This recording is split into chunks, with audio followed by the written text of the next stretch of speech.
Salut copain, ça joue bien?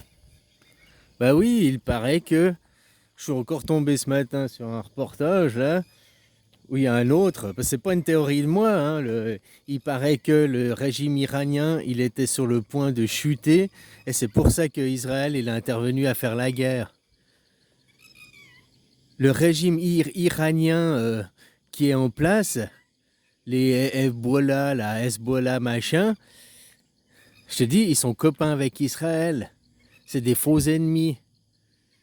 Là, eux, ils disent, oh, on va renverser. Israël dit, ils veulent renverser le régime des Hezbollah pour mettre le fils du chat à la place. Enfin, il veut mettre à la place un commandant avec qui ils sont d'accord. Hein, voilà.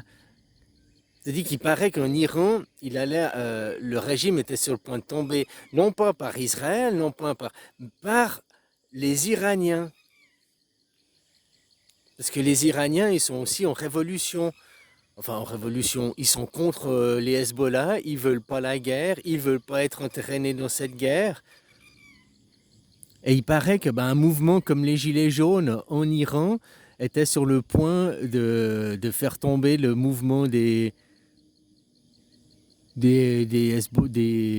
Hezbollah, là, Alors, je sais pas si c'est vrai ou pas, hein, il paraît que... Voilà, quoi.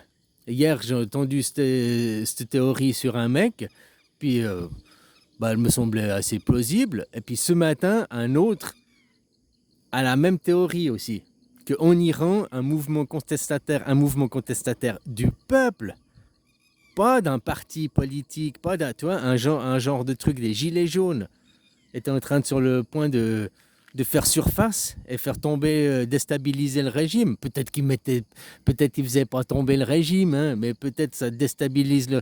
Tu vois, un mouvement des gilets jaunes qui se passerait en Iran, quoi, contre leur leader suprême. Leur leader suprême, c'est un régime, c'est des faux ennemis.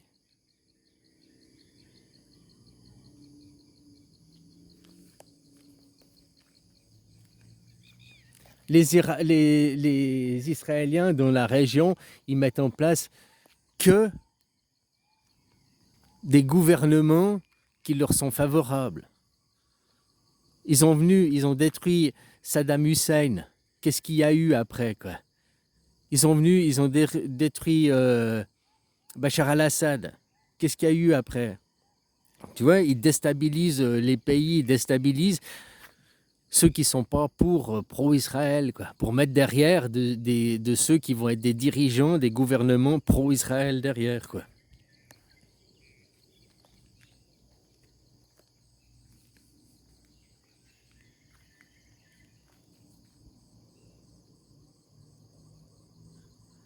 Bref, tout ça, c'est avec votre argent, tout ça, c'est pour imposer une domination mondiale, une gouvernance mondiale, pour ne rien changer. Hein.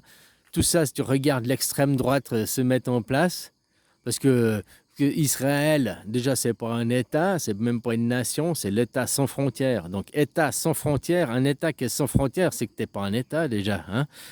Ils n'ont même pas de constitution en Israël.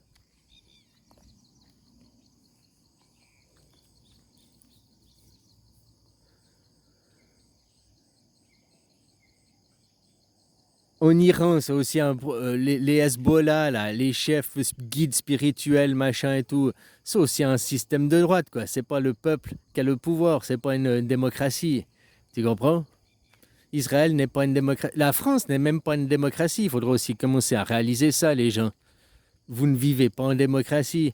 Vous êtes les Palestiniens. Le peuple français, c'est les Palestiniens 200 ans après, quoi.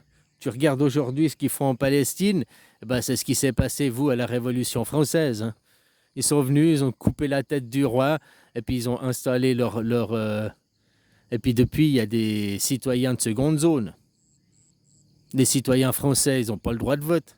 Tu vois, c'est marrant. En France, vous êtes un pays de 70 millions, quasiment 70 millions d'habitants. Vous avez combien de députés? 500 députés à l'Assemblée nationale, je sais pas, hein, je sais pas exactement. Disons que vous avez 1000 députés, quoi. Alors pour 70 millions de personnes, seulement 1000 personnes ont le droit de vote. Puis vous appelez ça une démocratie?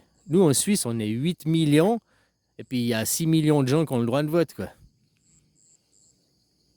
Ah, les 2 millions qui n'ont pas le droit de vote, ça doit être les enfants, tu vois, les enfants, les étrangers, voilà, quoi.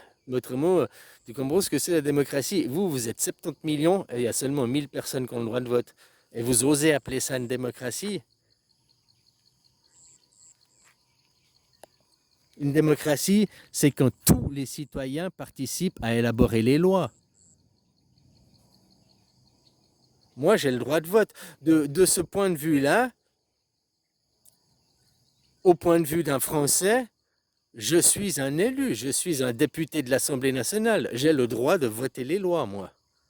En tant que citoyen suisse, moi, je vote les lois.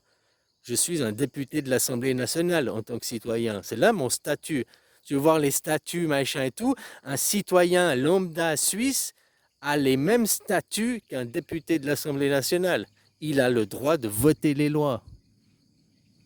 Ah, en Suisse aussi, on a des députés. Aussi, on a. Le seul avantage qu'ils ont pas, ils votent les lois à titre qu'ils sont citoyens, d'accord, mais ils ne nous les imposent pas. Par contre, là où c'est vicieux, c'est que c'est eux qui choisissent quelles questions ils vont nous mettre au sujet du vote. Hein. Voilà quoi. Les assemblées nationales, ils font quoi? Ils discutent, et après, ils votent entre eux, quoi.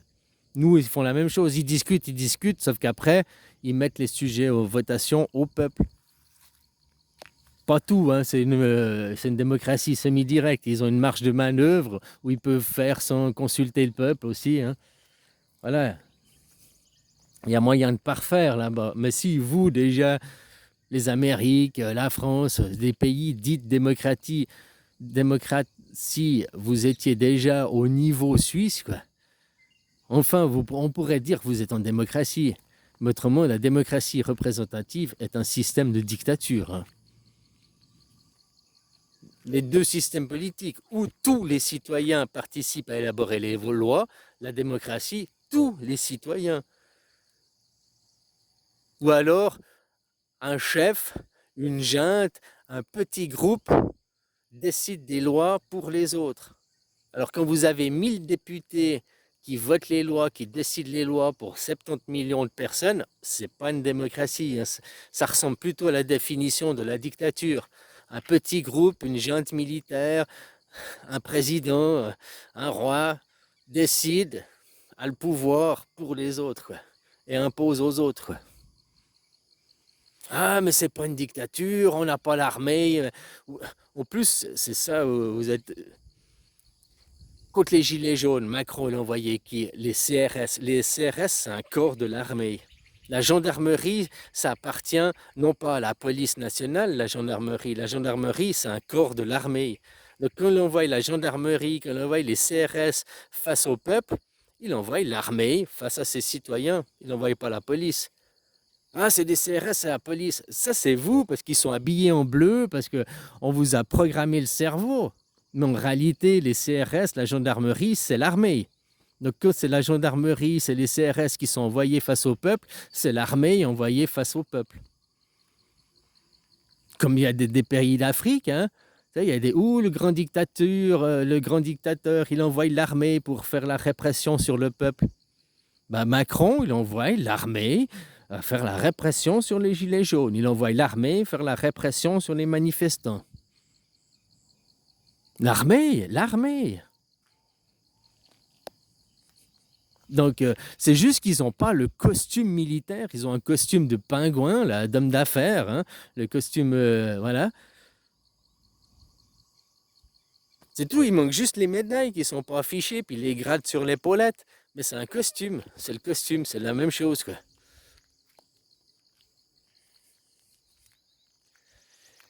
À chaque fois, ils te font croire, tout le temps, ils te font croire, il y a le bien, il y a le mal, il y a deux camps.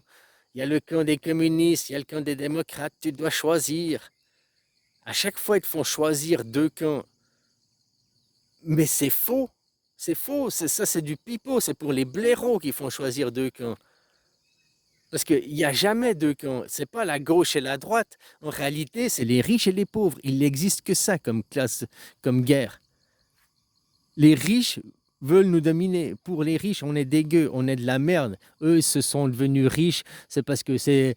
Alors, en Europe, s'ils sont devenus riches, c'est parce que c'est Dieu. Ils sont touchés par la divinité, c'est la grâce de Dieu, hein, c'est des élus, c'est pour ça qu'ils sont riches. En Amérique, ils sont riches, c'est parce qu'ils le doivent qu'à eux-mêmes, quoi. Hein.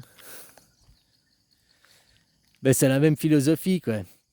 C'est pas la gauche contre la droite, c'est les riches contre les pauvres, le vrai combat. Tous ceux qui ont l'argent et qui veulent écraser, dominer les autres. Et le combat riche-pauvre, que tu réfléchis, le combat gauche-droite, c'est un combat du bien et du mal. Hein? C'est un combat d'idées. Je te dis que le combat en haut, en bas, riche-pauvre, c'est un combat suprémaciste. C'est plus un combat idéologiste, c'est un combat raciste. Nous, la classe supérieure, nous, les élus, nous, on est mieux que vous, les gueux, vous devez travailler pour nous, vous devez être nos esclaves, vous devez être notre merde. Tu vois, le système d'extrême droite, quoi, tous les systèmes hiérarchiques qui pensent comme ça. Il y a un chef, il y a un leader, il y a la classe des riches, il y a la classe supérieure, et en bas, il y a le peuple, il y a les gueux, quoi. Après, ces riches, vos dirigeants, vous divisent les gens en disant, il y a le combat, c'est pas nous les dirigeants le problème. Le problème, c'est, regarde en face, gauche, droite, ou bien, mal, regarde, le problème, c'est l'ennemi. Le problème, c'est les autres pauvres d'une autre nation. C'est pas les riches de l'autre nation le problème, c'est les pauvres de l'autre nation. Va te battre, toi, pauvre de ta nation, va te battre contre le pauvre de l'autre nation. Allez, la chair à canon, allez vous battre. Nous, les riches, on ne se bat jamais. Nous, les riches, nos enfants, ils vont jamais au combat. Tu comprends où il est le vrai combat? Riche, pauvre. C'est pas à gauche, droite, on n'en a rien à foutre. C'est riche, pauvre. Il est là le combat.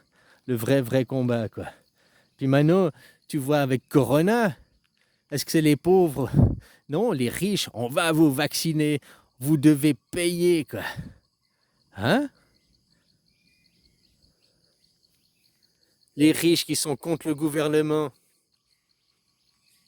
Ah, le gouvernement, c'est de la merde. Nous, les riches, on va envoyer des entreprises privées. Les entreprises privées détenues par les riches sont meilleures que le public. Les hôpitaux privés, t'as vu, c'est meilleur. Les écoles privées, t'as vu, c'est meilleur. Maintenant, l'État, on va faire un État privé, on sera meilleur. T'as vu le droit humanitaire à Gaza? Hein? C'est une compagnie privée, on est meilleur, on fait du tir au lapin, nous.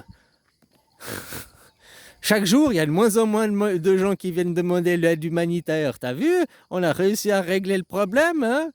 Aujourd'hui, il y avait 1 million de gens, demain, il n'y a plus que 800 000, puis après, il n'y a plus que 700 000. Les gens, ils viennent de moins en moins, t'as vu?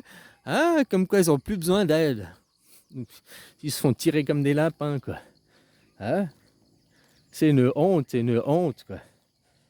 Voilà, le combat, il est là, dans le suprémacisme. Et le suprémacisme, c'est pas tu dois choisir la gauche ou la droite. C'est pas là, le suprémacisme. C'est les riches qui n'ont aucun respect, aucune estime pour les pauvres.